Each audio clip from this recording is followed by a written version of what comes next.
Iad na carach nahan sa gynúirse, ha sinne an Àrdsgoil Phort go láiteir din bheach gan becholag a bhí ann man na gútas teirlach a chosc bíag mí alain gach seachtain. Ha lugan an san dúig seo sean duine a dhéan agus sean behan na sead a chruacha do bhaintir na dúcha. Ha imig log ac an breitin a hair féim mhór i dhéanamh mar ha.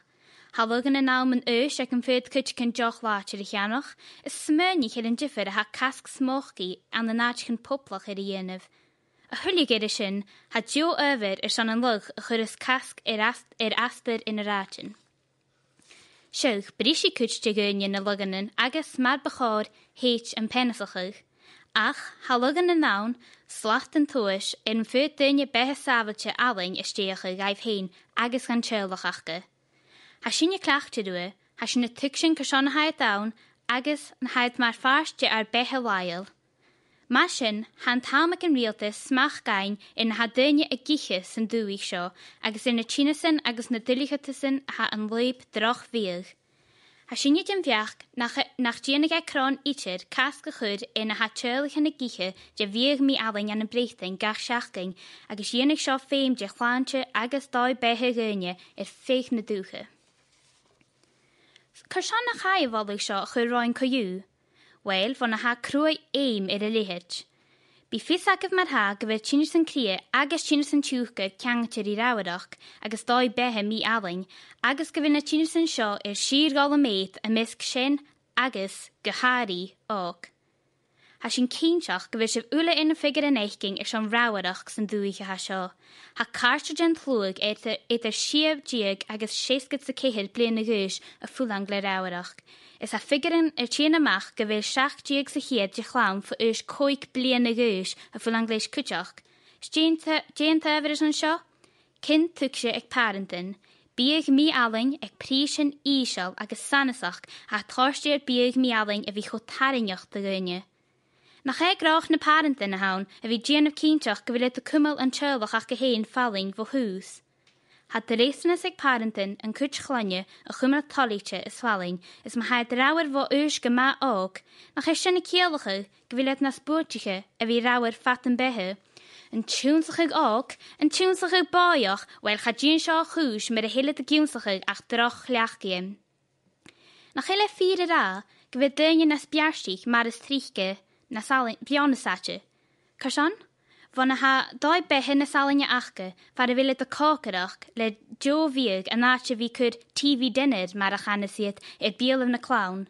Han doi behe ha sio, kielge gewe clown a giche messen agus glasri gach la, agus nach hele de chien bio bieg van gid, sjuchger is salin a chattestuud an weikroev. Mam's gone to Iceland far an fai burgerin is ispinnen nach Jean nach kron slantje en tjörlich. Kin tuksje parentin aun no as, se njo churum ha sio. Je hachrig ma nach ra parentin biehu na pasje nachge. Vi get er een jo fenneselchig. Ach, ma heid a biehu na clown leruten a had donne gan slantje achge, nach is en gira chodonne. Chan je aking achri soele horst log ille, ach na clonne neu diag neuchit coig, a ha a misgrutanille a gra gyfer dreisnes ag parentin stúrig agus jo chorle a chorst a fast.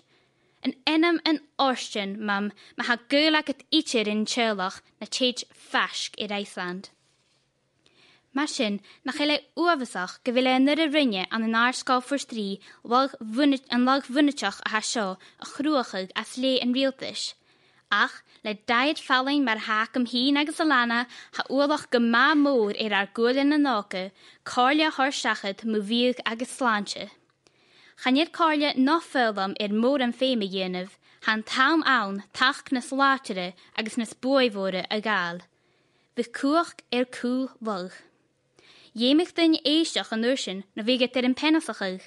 Crwy roch rwy hasib jim fiach, ach fémi an realtas de leistan a sagal son achriche na chorst doi behe gynne, agus go harid mun skutal a chloikas dynne gach la.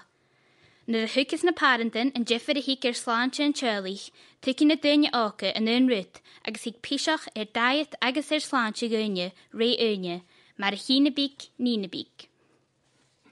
Níos, channe sinne an Àrdsgoil for strí a grannach bí sin itir a gáil Iron Brew na gáil Galaxy úrs den bí, ach há sin a gra go bhfuil fioin ar a gáil rá ata is nach chill iad a giche móran a bharach bíag mialain. Féimi sin leine a haring a náidjicin agus státa chuir duine fo bhí gan marabheith chéin ná an cúit teirlich. Lic les galich neachgal un se gaif go bhfuil ar molí in a dal ná cáirichin duine, ach ha sinne máluch cáirichin a ha dían clown agus teirlichin go léir fo féisin ha an san bíag mialain a ha gar cuairstechuig agus a gáil gréimáin. Ha sin ar an ire a riing fad a bhéle bunneteach gan dían sin ruticin musláinte an dúichin seo is an stát uavasach an sa hae. Iad na carich a bhnahan sugan dúisle, féimi sibh intachaí lein gan bachárlag a bhí ann me na gútas teirlach cosc bíag mialain gach seachting. Tapléh.